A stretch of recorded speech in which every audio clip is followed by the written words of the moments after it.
So he was let out in the morning in our backyard here, and we didn't know our back gate was open.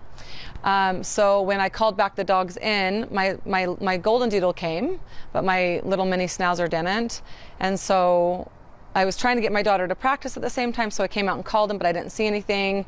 And then when I came home from taking my daughter, my husband came home around the same time, and he came out the gate and went to look for him, and he came back and said he came face to face with a coyote, and it was like 3 feet from him, and Blaze was already dead. He was right by the coyote.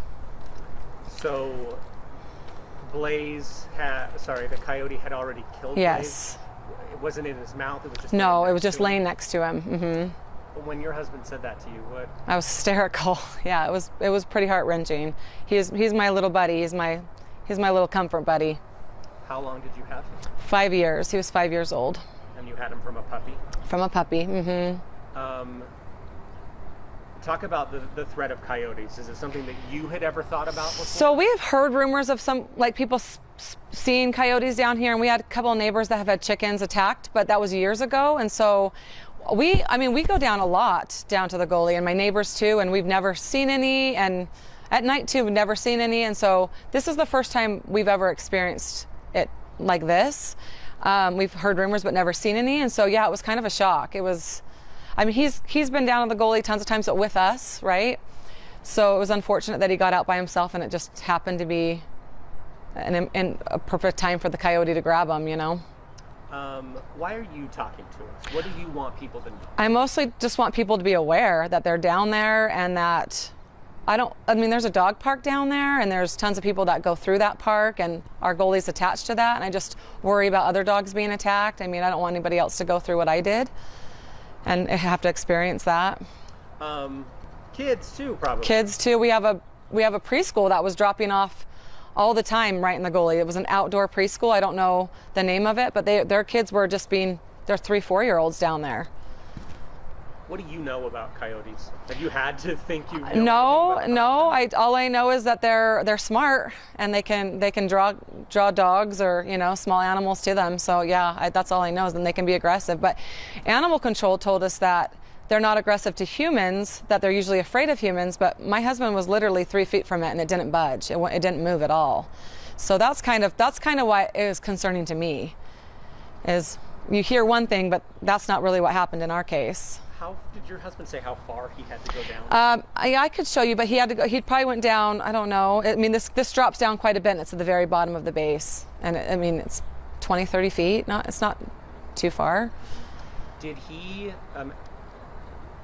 Nicole with Animal Services said your husband tried to get Blaze's remains, basically. But Lulu had followed him as he was looking for Blaze, and so he was worried about my other dog.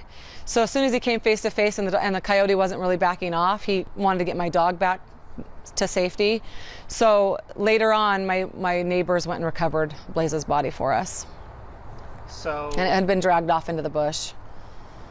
I don't mean to ask her. No, that's okay. Yeah. Did the coyote eat him? Or the coyote kind of half did, but it was more, we don't know if it was more territorial, because he wasn't fully eaten. He wasn't fully, devoured. His body was there, so we could bury him. We have a little grave out here, but semi, but not fully. Our pets are family. Oh, they're my babies. Yeah. I mean, you're able to stand here and talk about this with us, but how hard has this been for you? Oh, heart-wrenching. I don't want to cry, but pretty heart-wrenching. Yeah, pretty bad. What about for the rest of the family too? I think that's the hard part, is seeing your kids grieve a pet, and then go through what ifs. Like, my son was like, I think I killed Blaze, I left the gate open. I'm like, no, we're not playing that game. It was an accident. Like, this was unfortunate, but it's heart-wrenching to see your kids grieve a pet that they love so much. So your main thing in talking to us is, look, you want people to be aware. This is something that maybe you didn't really think about all that often, and now that it's happened, you kind of want to spread the word. Yeah, I mean, the minute it happened, I called animal control. I called all my neighbors that I know on the Goalie with pets that I know have them out, or texted them within the last week. I've been trying to get the word out. I know that they posted a sign down by Tanner Park, by the entrance of Tanner Park, where a lot of people go in.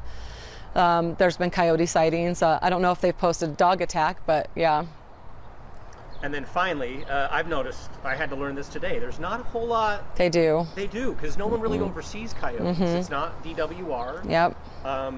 Have you found that out as well? Yeah, because when I talked to animal control, they said there's not much we can do. They're coming down because they can't find food high, and they're not really afraid of humans, so they're not really a threat to humans. But it's still scary. They're still. I mean, there's houses on this gully that don't have fences at all.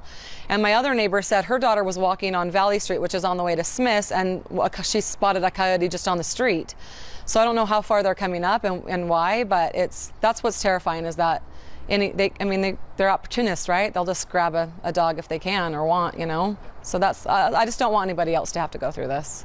Am I forgetting to ask you anything, Leslie? Is there anything else you wanted to say? I don't think so, no. I wish they would come trap them or something, at least move them. I know people are like, I've had people, let's kill them, let's get them, and I would be fine with that too, honestly. But trapping them and moving them would be great. But they said there's nothing they can do.